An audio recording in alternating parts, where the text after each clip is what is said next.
du beau monde dans les grosses têtes dans la nuit des temps du 2 février 2000. Ce jour-là, Philippe Bouvard recevait Jacques Maillot, Pierre Bénichou, Michel Galabru et Jean-Pierre Coff.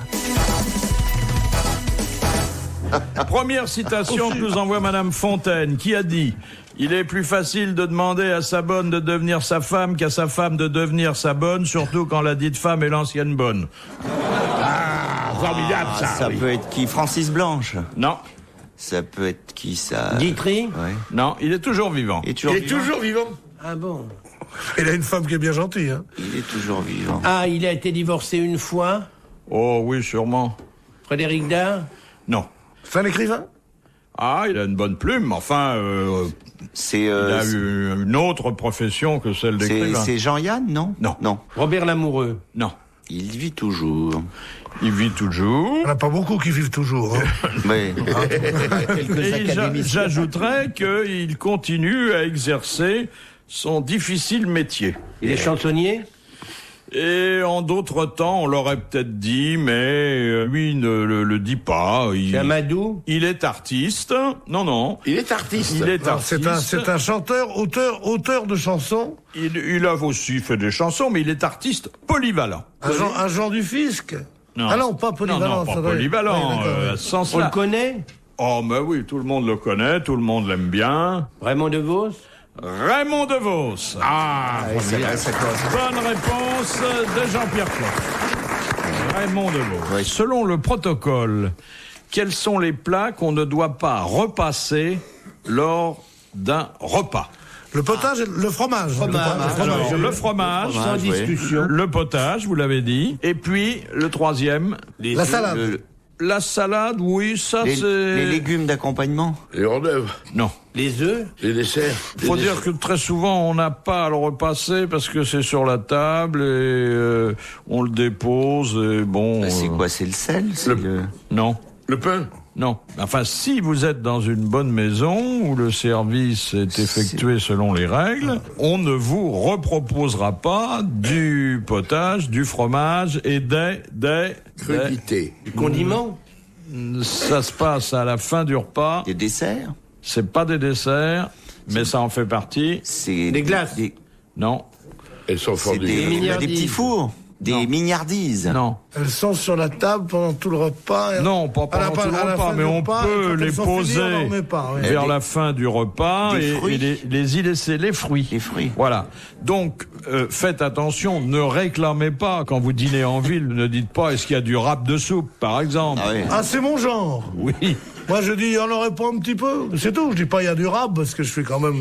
Au moment du fromage, dites pas j'aimerais bien un petit chouïa. Un petit chouïa de plus, oui. Pour finir mon pain. Alors, vous connaissez l'autre nouvelle. On ne trouve plus les 20 ou 30 milliards, excusez du peu, des rentrées fiscales supplémentaires. Puisque l'opposition a fait les comptes, elle est arrivée à ce total. Et on interroge Monsieur Sauter et puis la petite jeune femme, là, charmante, la petite là, Parly, Florence. oui. Florence Parly. Parly, qui a sa vie, là, Parly 2. Et elle dit, mais pas, c'est sans fondement. C'est sans fondement, c'est comme les... Pas Sauter, Oui. la nouvelle. Oui, bah c'est... Voilà. Elle aime Ça pas ça. où c'est passé. On ne sait pas où sont passés les 20 ou 30 milliards. Elle aime pas ça, je veux dire. C'est quand même très Il inquiétant. faudrait aller voir au Crédit Lyonnais, peut-être que s'ils ont récupéré... Ça m'étonne pas d'ailleurs qu'on les retrouve pas, parce qu'il y en a beaucoup d'autres qu'on n'a jamais retrouvés non plus. Quand on pense qu'à 20 000 près, ils savent pas le nombre de fonctionnaires Ah, ils savent qui pas. est dans leur ministère, c'est normal qu'à 20 milliards près, ils savent pas où est le pognon. Ça, c'est vrai. Alors, on a fait la première interview de Florence Parly, la nouvelle secrétaire d'État charmante. au budget, et elle a fait un aveu qui la situe bien. On voit mieux quel genre de femme c'est, quel caractère elle a. Elle a dit qu'elle ne se poudrait qu'une fois par jour au maximum. Mais elle se poudre où, je veux dire... Non. Ah, oui. Donc, elle maquille peut-être les comptes, mais elle se poudre qu'une fois. Ah oui. Quel intérêt Oh, dans de dire un ça? ministère. Elle est jolie d'ailleurs. Elle est hein. très jolie. Ben, elle a pas si elle besoin est de- jolie, elle n'a pas besoin de se Non, poudrer. elle a pas besoin de se alors, poudrer. ne nous emmerde pas. Non. Ou alors elle se sucre en poudre. De quelle comédienne Pierre Desproges a-t-il dit « C'est une bombe thermonucléaire et multimammaire capable de faire bander un arc-en-ciel ou de détourner un boutonneux communiste de la ligne de Moscou ». Adjani. Non. Sophia Loren. Non. C'est pas Rita Hayworth. C'est une artiste française dont il parlait. Oui, une bombe thermonucléaire et multimammaire. Ça serait pas la partenaire Brigitte de Bardot Bernadette Lafont. Bernadette Lafont. Bonne réponse de Jacques Maillot et on l'aurait plutôt attendu de la bouche de Michel Galabru qui l'a dans ses bras tous les Mais soirs. oui, c'est ça qui est bête. Alors ça, maintenant, je vais faire attention. Philippe Bouvard sur RTL, 4h, 4h30, les grosses têtes dans la nuit des temps.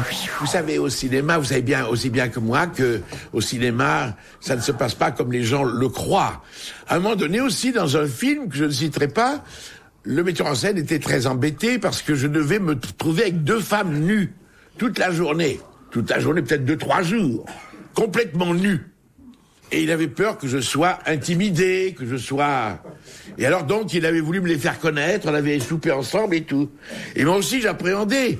Parce que on n'est pas insensible. Et de voir ces nus à côté de moi, comment allais-je réagir? Rougirais-je? Pâlirais-je? Je ne sais.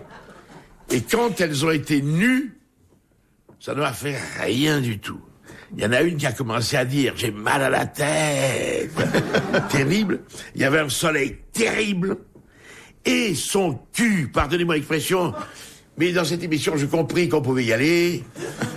Son cul sous le soleil semblait fondre comme une motte de beurre. Ça devenait luisant. Luisant.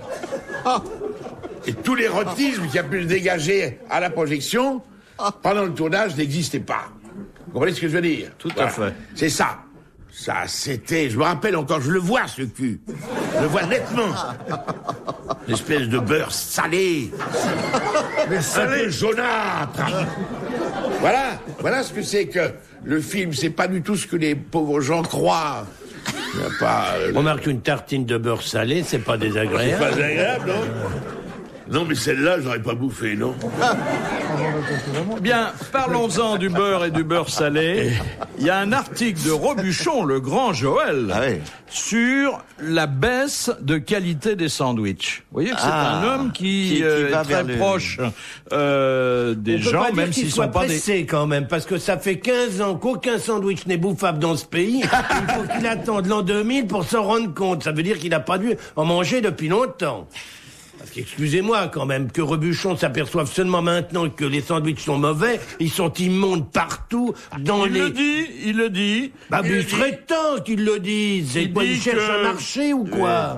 C'est introuvable dans les villes de province, rare à Paris, improbable dans les gares et les aéroports, totalement inimaginable à bord des trains, des avions et sur les autoroutes. Et que, généralement, c'est des éponges sans goût bourrées d'additifs. Et ça fait amortisseur. Non, mais le sandwich, pain, jambon, beurre, où il y a un mauvais pain, un mauvais jambon et pas de beurre, ça peut pas être bon. Eh bien, moi, je vais vous dire, je suis dans l'avis tout à fait contraire. Je trouve que les sandwichs, qui étaient immangeables il y a encore 3-4 ans, avec la qualité du pain qui s'améliore beaucoup maintenant, Jean-Pierre, tu es de mon avis. Il y a de plus en plus de bons pains, et il y a de plus en plus d'endroits où on demande justement un sandwich le plus simple, un Paris beurre baguette, et c'est très bon. Donc, en ce moment, je trouve que Robuchon est à la fois en retard et à la fois, je trouve que son avis n'est pas juste maintenant parce qu'il y a une remontée du sandwich. C'est lui qui fabrique le jambon chez Fleury Michon. Il pourrait très bien faire du très bon jambon. Alors que Michel Michel est chez Fleury Nichon, lui. Oui. Et je trouve que effectivement, il n'y a jamais eu dans ce pays autant de gens qui font du beau pain, mais chaque boulangerie qui s'ouvre est une merveille. Il y en a un qui vient de... Voilà, je dis des conneries peut-être. Non, mais il faut se méfier parce que les miches fondent au soleil. Et les boulangères, Philippe. Écoutez, vous allez arrêter maintenant, on est en train de parler 5 minutes sérieusement de qualité des produits. Alors s'il vous plaît, taisez-vous.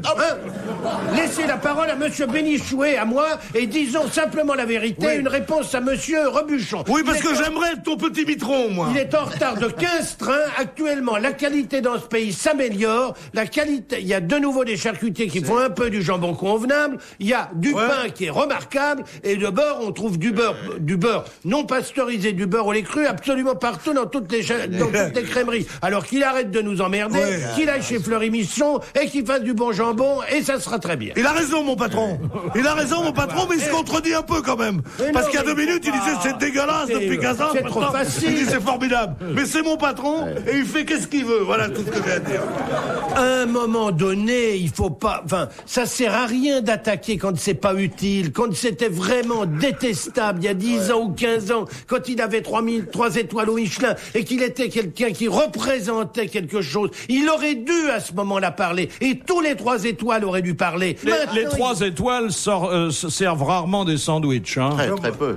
Non, mais moi j'ai fait des manifestations. Dont je vous parle. Des manifestations, on était 5000, on disait parlez, monsieur Robuchon, parlez, monsieur Robuchon. On se traînait par terre. Et il disait non, je ne parlerai pas, tu te souviens?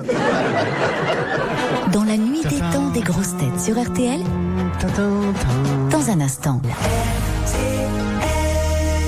Toujours avec vous. RTL, 4h, 4h30, dans la nuit des temps des grosses têtes de Philippe Bouvard. Jacques Maillot, Pierre Bénichou, Michel Galabru et Jean-Pierre Coff sont les invités des grosses têtes dans la nuit des temps du 2 février 2000 en compagnie de Philippe Bouvard.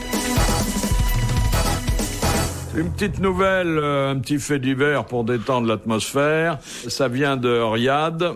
2 mécaniciens qui ont été arrêtés. C'était des mécaniciens de garage. Et comme les garages marchaient pas très fort, ils avaient ouvert un cabinet de dentiste. Ah bah oui. Et ils arrachaient et ils plantaient des dents avec des outils et des clés de mécanique.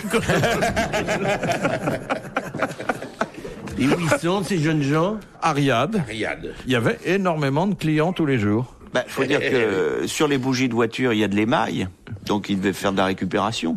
Oui, mais enfin, vous vous rendez compte, quand on s'approche de vous avec des mailles. Marrakech, là, sur la place, je crois qu'ils arrachent encore des dents comme ça, comme on faisait au Moyen-Âge. Ça existe encore. Oui.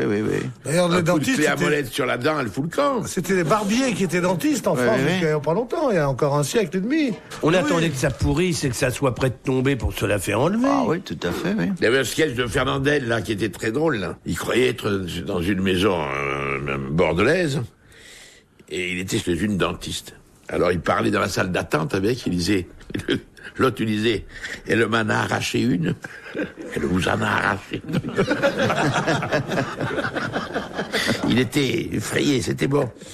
Un quiproquo bien foutu. Lors du débarquement, avec quoi les Marines fermaient-ils les canons de chars et des fusils pour les protéger de l'eau? Des préservatifs. Oui. Avec les préservatifs dont on les dotait pour les galipettes qu'ils pouvaient faire dans les pays délivrés, mais aussi pour protéger leurs armes. C'est une excellente réponse de Jacques Maillot. Les Américains étaient quand même bien en avance, hein. Ils distribuaient des préservatifs. Nous, dans les BMC, on trempait dans le permanganate et c'est tout. Moi, je sais qu'à l'armée, on nous avait appris ça. On avait un adjudant qui nous disait toujours « Il est plus facile d'attraper une chaude lance que de faire le tour des monuments de la ville. » C'était sa grande réflexion. Je viens de recevoir un message par Internet. Ça porte un nom d'ailleurs, on dit un email. C'est ça. Un email, voilà. Ouais. Ce correspondant dit savoir pourquoi le fait de mettre un savon de Marseille dans son lit peut soulager les crampes. Car vous aviez constaté le fait, avoué cette habitude, mais vous étiez incapable de l'expliquer. Eh ben voilà l'explication. Une savonnette ne se réchauffe jamais, même entre des draps. Quand on a une crampe, le fait de poser son pied sur le savon froid détend le muscle tétanisé et la crampe disparaît.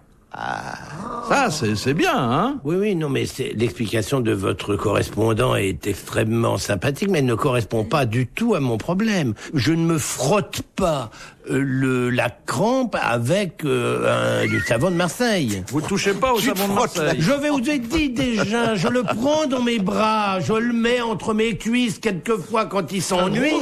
Mais mon savon, je dors avec un savon de Marseille. Ah bon? C'est mon compagnon de lit. Un savon Un savon de Marseille, truc carré, tout bête, qui maintenant, je le regardais parce que je pensais à vous. J'ai regardé ce week-end.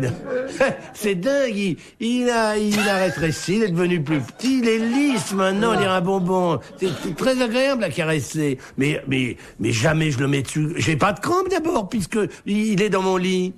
Il me protège. C'est peut-être la fraîcheur qu'il distille. Mais non, votre correspondant dit qu'il faut mettre sa crampe dessus. Je vous dis que je n'ai jamais mis ma crampe sur du savon de Marseille. Il faut la tirer. S'il n'a pas d'érection, il peut pas avoir de crampe. Mais ça n'a rien à voir avec les érections. On peut avoir une crampe dans le mollet, on peut avoir une crampe dans le bras. Je vous dis que je n'ai jamais eu ça, grâce, Dieu merci, au savon de Marseille que j'utilise avec régularité et efficacité. Mais alors, le lendemain, vous allez prendre une douche, alors on est propre déjà. Puisqu'on a vécu avec un savon.